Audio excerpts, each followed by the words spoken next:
to enlarge their soul and their lessons. So I will just stop there for a moment because I tend to speak a lot, Rafa. No, it's perfectly fine. I'm the same way, Yes. and I'm also using the podcast as an opportunity to learn to listen more. Yes. And I think something very important that you alluded to is the fact that we are, or that the chemistry, for example, that is so exalted in a way, is not what we are. It's the chemical reactions inside the body, and actually how this new change of paradigm that's occurring is precisely that chemistry and the physical body is in fact the the final manifestation or the final Yes. expression of more subtle processes that are happening perhaps in the invisible light spectrum, perhaps. Yes, well said. So we have to get this idea across, and you said it very nicely.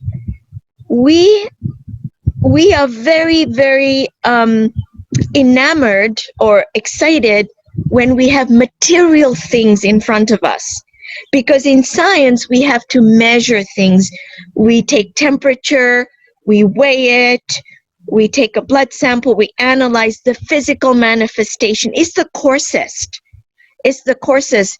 The finer things that is in us, that is really the essence of human being, is in the invisible realms, the invisible consciousness, invisible energy, invisible information. How do we go there? And that's very hard for the medical sciences to really fathom. We get there a little bit through psychology, but it's not enough. It's not enough. And for me, as a rheumatologist, learning the physics of the acupuncture system, learning the physics of intention, it solidified that invisible does direct the course. It does give a new blueprint to manifest the health. And we have to really give voice to it in medicine. We must train the younger doctors in this new language. And it may have to come from the physical sciences, such as physics.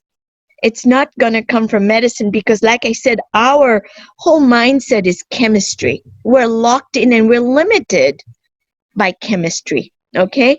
So chemical medicine is only the beginning. You don't leave the chemistry. You have to study it, no question.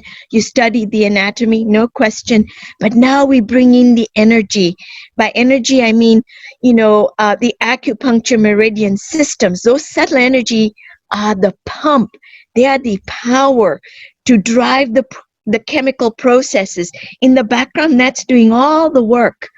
That's where the higher potentials reside. And they animate the chemistry, okay? And then you add intention. Wow. Now you're giving bigger pump, your intention. And then higher than that is spirit. Higher than that is our spiritual inheritance. We're spiritual beings having a physical existence. And it is this body that we explore this world around us. Okay, this is the means. It's like Dr. Tiller, my physics mentor, said, it's like if you go into the deep oceans, you need a bodysuit, you need a diving bell, you have to have oxygen, you go into a tank, and then you go inside the deep oceans and explore.